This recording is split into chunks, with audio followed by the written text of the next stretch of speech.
बिस्मिल्लाहिर्रहमानिर्रहीम। आज फौकानिया की दर्जा दो फौकानिया दो की क्लास 10 चल रही है। मज़मून है जोग्राफिया। टॉपिक है वाटर रिसोर्सेज, आबी वसाइल। वाटर रिसोर्सेज जिसको हम जल संसाधन भी कहते हैं हिंदी में, उर्दू में आबी वसाइल। इससे पहले मैं आपको बताया था कि रिसोर्सेज वसाइल क्या हैं। इसमें हमने आपको जंगलातों के बारे में, फॉरेस्ट के बारे में बताया था, ह्यूमन बीइंग के बारे में बताया था। आज जो हमारा वसाइल है, जो सबसे इम्पॉर्टेंट है, वो आबी वसाइल है। हम सब जानते हैं और कहते भी हैं कि जल ही जीवन है, पानी ही जिंदगी है। इंसान की जिंदगी का इन्हिसार अगर है तो हवा के बाद पानी पे है, जो बहुत ही हमारे लिए, हमारी जिंदगी का एक अहम हिस्सा है ये पानी। और पानी के बगैर ये जिंदगी अधूरी है। और कहते हैं कि अगली जो लड़ाई होगी, जो जंग होगी, दुनिया आलमी जंग होगी, वो जंग पानी की होगी, क्योंकि लोग पानी के बगैर तड़प के मरेंगे। आज ये नौबत दुनिया में आ चुकी है कि पानी की लड़ाई शुरू हो चुकी है। हम ये भी जानते हैं कि कुदरत ने हमको, हमारी ज़मीन 1/4 सतह पानी से ढका है, जिसमें 3/4 सतह पानी से ढका है। 3/4 सतह पानी से ढका है, जिसमें 95.5% जो जल है वो समुद्री है, समुद्री जल, समुद्री पानी। और 2.5 जो है ये है मीठा पानी। पता ये चला कि जमीन का 3/4 हिस्सा सतह जो है वो पानी से ढका है, फिर भी आज पानी की हाहाकार, स्कार्सिटी पूरी दुनिया में मचा हुआ है, मची हुई है। और एक पानी का एक अलग एक अजीब सी कहल, एक अजीब सी परेशानी लोगों के जहन में पानी के लिए। मैंने बताया कि आइंदा जो जंग होगी वो सिर्फ पानी की होगी। 90.5% हमारे पास समुद्री पानी है, जो हमारे लिए कारगर नहीं है। हम उसको इस्तेमाल नहीं कर सकते क्योंकि वो खारा और नमकीन होता है, और उसके अंदर कैल्शियम, आयोडीन, मैग्नीशियम, इस सब की मकदार ज़्यादा होती है, और वो ज़्यादा नमक की मकदार ज़्यादा होती है, जो हमारे सेहत के लिए मुज़र और नुकसानदेह है। मीठा पानी सिर्फ 2.5% है जिसको हम पी सकते हैं, जिसको कहते हैं पीने के काबिल, ड्रिंकिंग वाटर जिसको हम कहते हैं, पिए जल। ये हमारे ग्लेशियर से निकलता है, अंटार्कटिका में है, ग्रीनलैंड में है। कुछ बारिश के से बूंदों से भी हमको ये शुद्ध और प्योर और खालिश पानी मिलता है। तो पता चला कि इतने बड़े पानी के ज़खायर होने के बावजूद भी सिर्फ 2.5% पानी ही हमारे इस्तेमाल का है, मीठा पानी है, जिसको हम इस्तेमाल करते हैं। प्यारे बच्चों, आप समझ सकते हैं कि ज़िंदगी का एक अहम हिस्सा, एक अहम चीज़ जिस पे हम जिंदा रहते हैं हवा के बाद, वो पानी ही है। और कहते हैं कि जल ही जीवन है, जिंदगी, पानी ही जिंदगी है।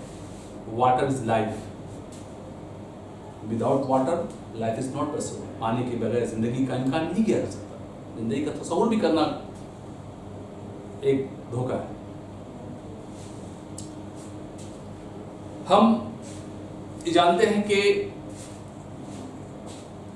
मीठा पानी है, और पानी अभी सबसे जो बड़ा मसला है वो है पानी के तहफ़्फ़ुज़ का। इससे पहले कि मैं बताऊं कुछ, सबसे पहले कि हम पानी के तहफ़्फ़ुज़ की बात करें, कंजर्वेशन ऑफ वाटर। जब हम ये जानते हैं प्यारे बच्चों की पानी हमारे लिए बहुत ही अहमियत है, तो इसके तहफ़्फ़ुज़, इसकी हिफाजत, इसके सही इस्तेमाल और सही नज़्म व नस्क़ के बारे में हम सोचें। अब बात आती है कि पानी के ऊपर बहुत बड़े बड़े डैम बनाए जाते हैं, जिसको कहते हैं बांध, डैम। डैम, इसकी जरूरत क्या पड़ेगी? डैम या बांध या मेड़ तो नहीं कर सकते, डैम या बांध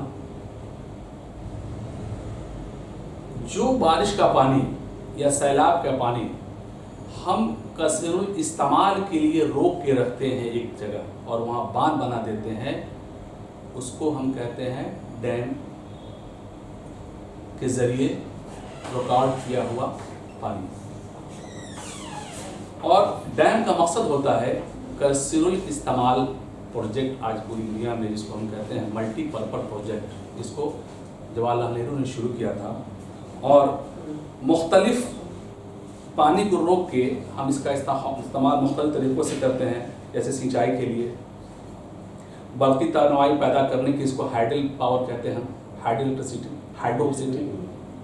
थर्मल हो गया कोयले से और हाइड्रोसिटी हो गया पानी से पैदा की हुई तवानाई को कहते हैं। घरेलू और सनती इस्तेमाल के लिए, सैलाब के कंट्रोल के लिए, मछली पालने के लिए, तफरीगाह के लिए, इन सब चीज़ों का इस्तेमाल हम बांध बना के पानी को रोक कर करते हैं। और हम सब जानते हैं हीराकुंड डैम, डिमना डैम, ये सब डैम बनाए गए ताकि वहाँ पानी को इस्तेमाल के लिए रोका जाए और वहाँ तवानाई और बरक़ी तवानाई पैदा करने की ज़रूरत महसूस हुई तो लोगों ने डैम को बनाया। अब डैम भी कई तरह का होता है। अगर हम ऊंचाई के लिहाज से लें तो अजीम डैम, जिसको बड़ा कहते हैं, छोटा या म्याना, कद या ऊंचा डैम, ये हाइट के एतबार से भी है। अगर हम साख्त के एतबार से, बनावट के लिहाज से इसको देखें तो टिम्बर डैम जो लकड़ी के जरिए बनाया जाता है, जिसको हम लकड़ी कहते हैं, इम्बैंकमेंट जिसको पश्ता वाले बांध कहते हैं, और एक होता है मेसनरी जिसको हम ईंट, कंक्रीट और स्टोन चिप्स के ज़रिए जो बनाते हैं उसको हम कहते हैं सीमेंट और मसाला से तैयार करता डैम। अब बात होती है, एक सबसे जो इम्पोर्टेंट है वो है वाटर हार्वेस्टिंग।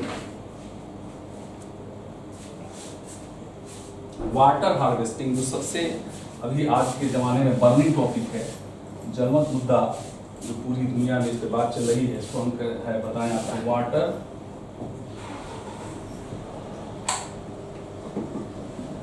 हार्वेस्टिंग, पानी की के हार्वेस्टिंग सिस्टम।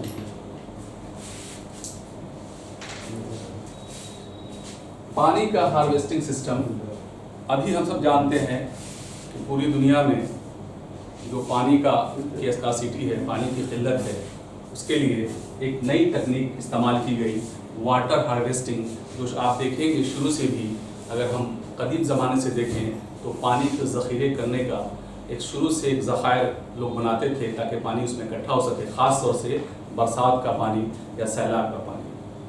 आज उसी टेक्नोलॉजी के आगे बढ़ाते हुए मरकज़ी हुकूमत और रियासती हुकूमत ने एक सिस्टम निकाला, एक जोग्राफी दां के ज़रिए, कि वाटर हार्वेस्टिंग किया जाए। मतलब ये कि जो बरसात का पानी ज़ाय हो जाता है, गलियों में, नालियों में और खेतों में ऐसे बह जाता है, उस पानी का सही से इस्तेमाल करने के लिए छतों पे वाटर हार्वेस्टिंग बनाया जाए या छत पे बड़े बड़े टब बनाया जाए ताकि उस जो पानी बरसात का है उसमें इकट्ठा हो सके और गर्मी के दिनों में यानी बरसात के अलावा उन पानियों का इस्तेमाल हम कर सकें। वाटर हार्वेस्टिंग सिस्टम ये है कि छत को ढलान बनाया जाता है और जो बारिश का पानी आता है पाइप के ज़रिए सोख्ता में शामिल किया जाता है और वो सोख्ता एक पाइप के ज़रिए नाली में जाके वो स्टोर होता है, पानी वहाँ जमा होता है और उस पानी को बरसात के बाद उसका इस्तेमाल गर्मी के दिनों में मवेशियों को नहलाने या मवेशियों को खिलाने, सिंचाई के लिए, नहाने के लिए और कहीं कहीं इसको पीने के लिए इस्तेमाल किया जाता है। आप सब जानते हैं कि हम पानी की किल्लत की बात करें तो रेगिस्तान में औरतें कई किलोमीटर अपने सरों पे घरों का एक सिलसिला रखती हैं और वो बड़े बड़े बर्तन लेके अपने सरों पे घूमती हैं पानी के लिए और ढूंढती हैं कि पानी का कहाँ ओसिस नखलिस्तान कहाँ मिल रहा है।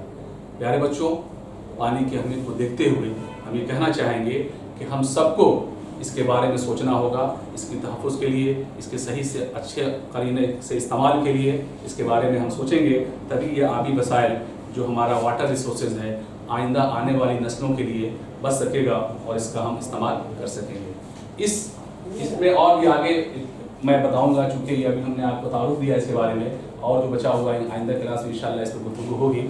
अगर कोई भी किसी तरह का आपको इसमें किस तरह मसला पेश आए तो आप कमेंट बॉक्स में ज़रूर डालें, इंशाल्लाह आपको इसका मसला जवाब दिया जाएगा। शुक्रिया।